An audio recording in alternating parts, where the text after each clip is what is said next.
Assalamualaikum dan salam sejahtera. Nama saya Nafa Razani binti Abdullah.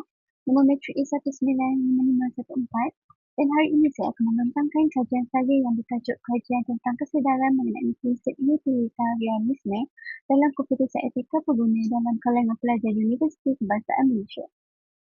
Kajian ini dijalankan untuk menilai sejauh mana pelajar universiti sedar dan menerima prinsip utilitarianisme dalam kehidupan seharian sebagai pengguna. Sebagai pengguna, kita sering membuat keputusan sama ada kita mahu membeli barangan yang murah atau produk yang lebih mesra alam.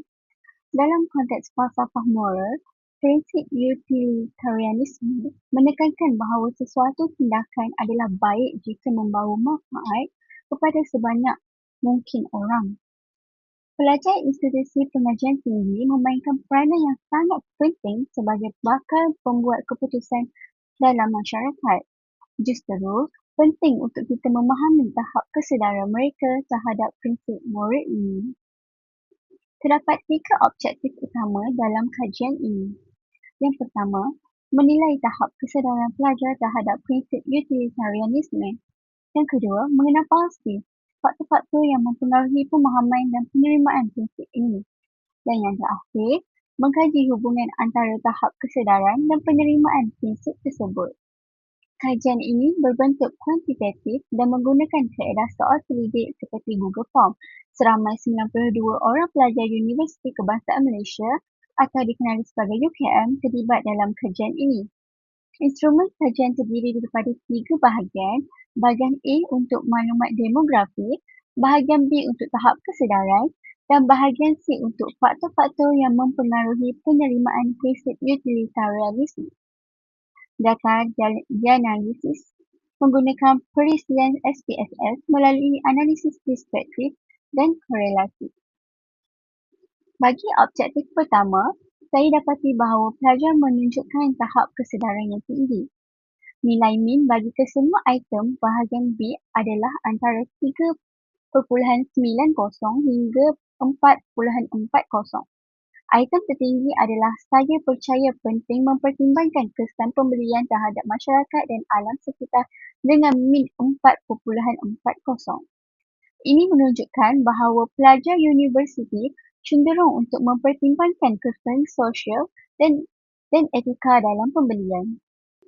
Dapatan kedua pula melihat kepada faktor-faktor yang mempengaruhi penerimaan prinsip. Majoriti responden menunjukkan bahawa media sosial, pendidikan formal dan nilai peribadi memainkan peranan yang amat penting. Item tertinggi adalah nilai peribadi yang saya selari dengan prinsip kebaikan untuk semua dengan min 4.20. Ini membuktikan bahawa prinsip ini bukan sahaja difahami tetapi juga selari dengan nilai yang dipegang pelajar. Bagi objektif ketiga pula, saya menjalankan analisis korelasi Pearson. Dapatan menunjukkan terdapat hubungan positif yang signifikan antara tahap kesedaran dan penerimaan prinsip utilitarianisme dengan nilai korelasi R sama dengan 0.331 dan nilai P sama dengan 0.001. Ini bermakna semakin tinggi tahap kesedaran seseorang, semakin tinggi juga kemungkinan dia menerima dan mengamalkan prinsip moral tersebut. Dapatan ini selari dengan kajian-kajian lepas seperti kajian oleh Syamsuddin ETL yang menyatakan bahawa kesedaran moral dalam kalangan pelajar semakin meningkat. Kajian ini juga menyokong kajian oleh Lim dan Tan yang menegaskan bahawa media sosial adalah alat yang sangat berpengaruh dalam pembentukan kesedaran etika. Kajian ini membuktikan bahawa pelajar universiti mempunyai tahap kesedaran dan penerimaan prinsip utilitarianisme yang tinggi. Cadangan saya ialah yang pertama, memperkukuhkan pendidikan etika dalam kurikulum universiti. Yang kedua, melaksanakan kempen kesedaran melalui media sosial. Dan cadangan yang ketiga adalah meluaskan kajian kepada institusi lain dan masyarakat umum.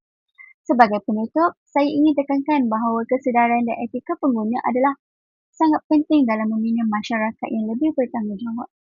Sekian dari saya. Terima kasih.